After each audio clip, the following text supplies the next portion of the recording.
जैसे कोचिंग संस्थानों का किसी भी देश की रीढ़ होती है वहाँ की शिक्षा व्यवस्था, अगर उसी को आप चौपट कर दिए जा रहे हैं तो फिर देश कैसे आगे बढ़ेगा। जुनैद भाई के पास फंडिंग कहाँ से आ रही है? जब नीट का पेपर लीक हो गया उस दिन न्यूज़पेपर आया तो मैंने उस दिन के न्यूज़पेपर को छिपा दिया कि कहीं मेरा बच्चा ना देख ले, और मेरा बच्चा मल्टी टैलेंटेड था। और हम ये चाहते हैं कि पूरे देश के बजट का 10% बजट शिक्षा का बजट होना चाहिए। हमें गद्दार बता रहे हैं, दहशतगर्द बता रहे हैं, एंटी नेशनल बता रहे हैं। मतलब जनता को बताओ ना कि ये प्रूफ है कि इससे माना जाएगा कि हाँ देश का नागरिक। सबको आप डिनाई करते जा रहे हैं, क्यों मूर्ख बना रहे हो लोगों को। पुलिस का कितना दबाव है या कितना सहयोग है यहाँ पे? कूलर की कोई व्यवस्था नहीं है, एसी की कोई व्यवस्था नहीं है, फिर भी वो किस लिए खड़े हैं? क्या उनको प्रसिद्धि की आवश्यकता है? तो पूरा विश्व उनको जानता है, पूरा भारत उनको जानता है। ये वो इंसान है जिसे आप अन्नदाता कहो वो भी कम है, क्योंकि सीजेपी का प्रोटेस्ट का आज है 15वां दिन, और ये इंसान वो है जिसने किसी इंसान को यहाँ पे भूखा सोने नहीं दिया। जुनैद भाई क्या हालचाल? सबसे पहले मैं बेहतर हूँ, आप बताओ। बहुत बढ़िया। क्या एनर्जी है? अभी रात के अच्छे खासा वक्त हो रहा है, क्या एनर्जी बची है सुबह से मेहनत करते करते? ये एनर्जी लगातार बाकी रहेगी, और जब तक धर्मेंद्र प्रधान का इस्तीफा नहीं होता ये ऊर्जा इसी तरह रहेगी।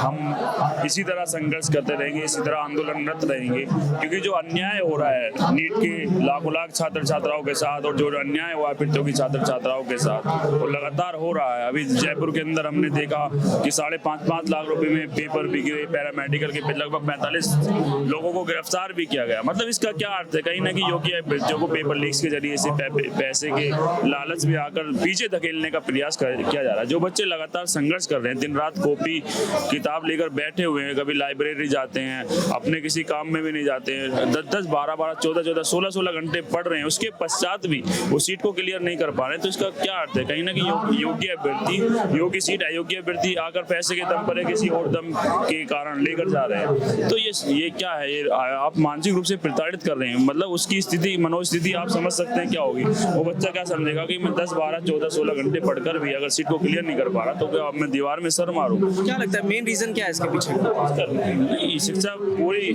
शिक्षा मंत्री धर्मेंद्र प्रधान के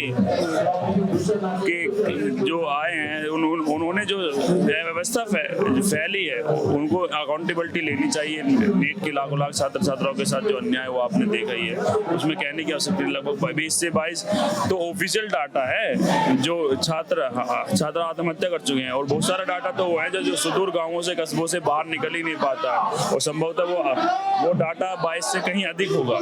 इसलिए हम चाहते हैं छात्रों को न्याय मिले, और जिन लोगों ने सुसाइड कर लिया उनकी तो बात मैं कर ही नहीं रहा। जो लोग जीवित हैं और जो छात्र छात्रा जीवित है वो किस मानसिक मनोस्थिति से गुजर रहे हैं वो कहने का प्रश्न नहीं है। वो संशय में अपने भविष्य को लेकर कि हमारा भविष्य आखिर होगा क्या। जुनैद भाई मैं आपको बता दूं, मैं स्टूडियो से शूट करता हुआ आया हूँ, आज मैं सेकंड टाइम यहाँ पे आया हूँ, और मोस्ट ऑफ द कमेंट ये था कि जुनैद भाई का जाके इंटरव्यू लो, सिर्फ इसलिए कि जुनैद भाई के पास फंडिंग कहाँ से आ रही है। फंडिंग का तो कोई मसला ही नहीं है, सब कोक्रोचेस मिलजुल कर रहे हैं। हाँ, हमारे सुनो हमारी कोई हैसियत नहीं किसी को एक घुट पानी भी पिला सके, किसी को एक दाना भी खिला सके। और सबसे मुख्य बात यह है कि यहाँ पर जो लोग ला रहे हैं अपनी श्रद्धा से ला रहे हैं। कोई 10 पैकेट नमकीन देकर चला गया, कोई कुछ खाने के पैकेट देकर चले गया, कोई पानी की कुछ बोतलें देकर चला गया, और कोई जैप्टो से ब्लिंकिट से करके यहाँ पर भेज रहा है। हमें पता भी नहीं कौन भेज रहा है, बस जंतर मंतर का एड्रेस डाल दिया, कोई दूर बैठा स्टूडेंट है, कोई बेंगलुरु से एक स्टूडेंट ने भेजा था।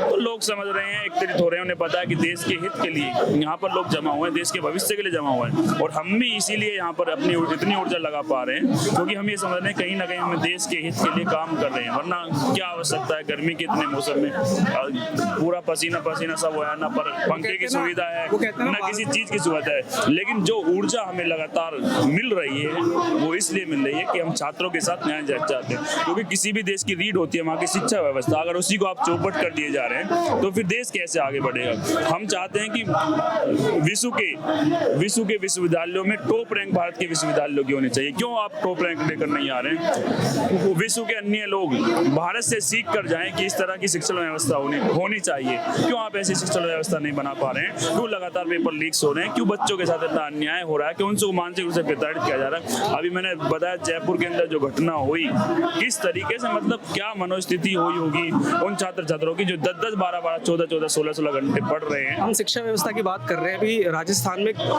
9 साल की लड़की का रेप कर दिया गया 30 लोगों के साथ, 30 लोगों ने करा बेसिकली। उसमें क्या पीओवी है आपकी? बिल्कुल, बहुत ही ये गलत है, जो चीज गलत है। कहाँ गई इंसानियत, कहाँ गई इंसानियत? मानवता और इंसानियत तो बिल्कुल ऐसे ही, ऐसे लोग तो दरिंदों रहवानों से भी बदतर हैं। ये इंसान कहना लेके लायक नहीं है ऐसे लोग। मैं तो कहता हूँ कि सख्त से सख्त सजा मिलनी चाहिए ऐसे लोगों को। ऐसे लोगों का समाज में कोई स्थान नहीं चाहिए। समाज के लोग ऐसे लोगों को बहिष्कृत करना चाहिए। उनको उनसे ना कोई बोले, ना उनसे कोई बात करे। बिल्कुल उनको, अगर ऐसे लोग कोई भी हरकत करता है तो समाज से बिल्कुल बायकॉट किया जाना चाहिए और उनको कानून के अनुसार सख्त से सजा का प्रावधान होना चाहिए। और हम ये चाहते हैं कि पूरे देश के बजट का 10% बजट शिक्षा का बजट होना चाहिए। हम ये चाहते हैं पूरे देश के बजट का 10% बजट चिकित्सा का बजट होना चाहिए।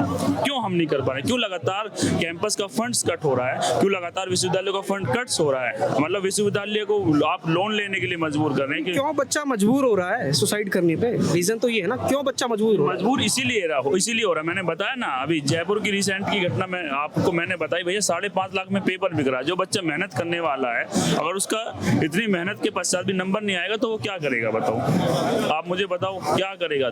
जो बच्चा 28-30 साल का हो गया और उसके लास्ट अटेम्प्ट रह रहे हैं, वो पूरी जान झोंक रहा है और पेपर लीक और पैसों के बल पर कोई और पेपर खरीद के अपना उनकी सीट लेकर जा रहा है। उसने कोई स्किल भी नहीं सीखी तो उसका विवाह भी कैसा होगा? वो क्या करेगा जी? आज 22 बच्चों की मौत हो गई है। उनके परिवार के घर, मतलब अगर खुद का बच्चा होता है तो परिवार ज्यादा दर्द का फेस कर पाता है, वैसे कोई नहीं कर पाता दर्द फेस। वे इस दर्द को समझ नहीं पा रहे हैं। इनके लोग तो विदेशों में पढ़ रहे हैं, उन्हें कोई परवाह नहीं है, वहीं पे सेटल हो रहे हैं। आप अपने बच्चों को क्यों विदेश में पढ़ा रहे हैं? हम ये चाहते हैं कि चाहे देश का प्रधानमंत्री हो, देश का मुख्यमंत्री हो और कितना भी बड़ा अधिकारी हो, सभी के बच्चे सरकारी स्कूल में एक साथ शिक्षा ग्रहण करें, तब देश आगे बढ़ेगा।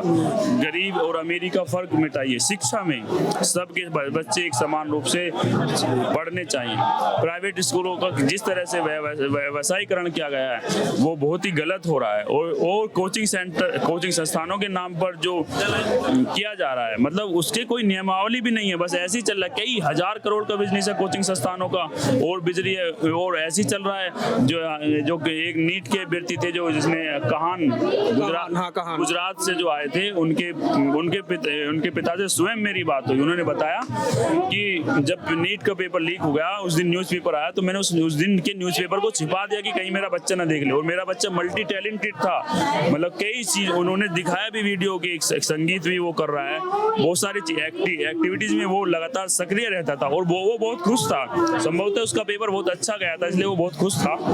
लेकिन उन्होंने बताया कि मैंने खुद अखबार उस दिन का छिपाया और सबको बोल दिया कि इसको मत बताना कि, लेकिन उस बच्चे पर कोचिंग संस्थान वालों का फोन आता है कि बेटा आओ आओ आओ। वो बच्चा माइंड में ले गया, प्रेशर को कितना प्रेशर होगा उस बच्चे झेल नहीं पाया। मतलब कोचिंग संस्थान कोई तो लगाम होनी चाहिए, नियमावली। मतलब इतना बड़ा कई हजार करोड़ का बिजनेस आपका चल रहा है और कोई नियमावली नहीं है। कभी लाइब्रेरी में पानी भर जाता है, कभी कुछ हो जाता है, कभी आग लग जाती है। कोई आज डे 15 है, क्या लगता है कितना दबाव सरकार पे पड़ा है इस आंदोलन से? दबाव पड़ेगा, निश्चित रूप से पड़ेगा। और यहाँ अभी तक कितना पड़ा है दबाव? पड़ रहा है, दबाव दिख रहा है। कोई MP बीजेपी का कोई मंत्री जिसका फोन आया की वो भाषा का प्रयोग कर रहे हैं, दबाव पड़ रहा है। ऐसा नहीं है दबाव नहीं पड़ा। जिस प्रकार की वो भाषा की प्रयोग कर रहे हैं, हमें गद्दार बता रहे हैं, दहशतगर्द बता रहे हैं, एंटी नेशनल बता रहे हैं। एंटी नेशनल बताओ, बच्चों के लिए प्रोटेस्ट कर रहे हो आप? सबसे बड़े देशभक्त यही है।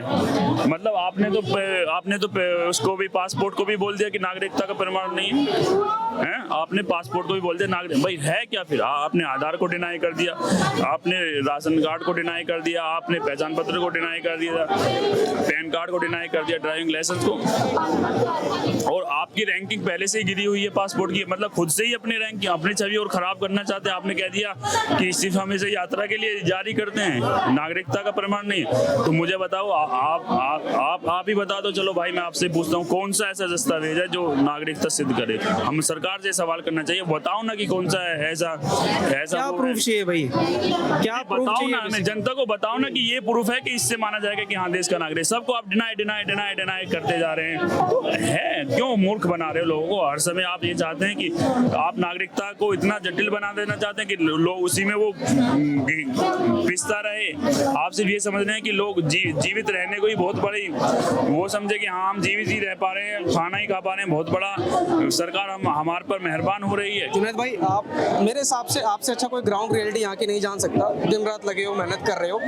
पुलिस का कितना दबाव है या कितना सहयोग है यहाँ पे? वो पुलिस वाले बहुत सारे साथी अधिकतर मुझसे मिलते हैं ऑफ कैमरा और ऑफलाइन तरीके से, वो अधिकतर हमारे साथ हैं। लेकिन कुछ ऑफिसर्स जो है ऊपर के दबाव के कारण, हो सकता है वो भी ना करना चाहते हो, लेकिन ऊपरी दबाव के कारण वो कुछ ना कुछ ऐसी चीजें बीच बीच में चलती रहती हैं जो एकदम वो नहीं होनी चाहिए। मैं तो उन सब से भी कहता हूँ, भाई आप उनकी नौकरी नहीं कर रहे हैं, आप जनता के लिए नौकरी कर रहे हैं, और आप संविधान की शपथ लेकर आए, उनकी शपथ खाकर नहीं आए कि उनकी आप गुलामी करेंगे। आप किसी के गुलाम नहीं हैं, आप अपने देश की रक्षा के लिए खड़े होइए और अपने विवेक से फैसला लीजिए। आप उनके इशारों पर क्यों चलते हैं?